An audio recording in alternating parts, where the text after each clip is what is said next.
நன்றி கருணை கொண்டவன் மனித வடிவில் தெய்வம். இதில் மிருகம் என்பது கள்ள மனம், உயர் தெய்வம் என்பது பிள்ளை மனம்.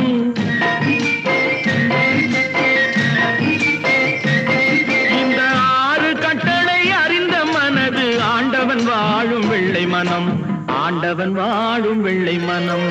6 மனமே 6, அந்த ஆண்டவன் கட்டளை 6.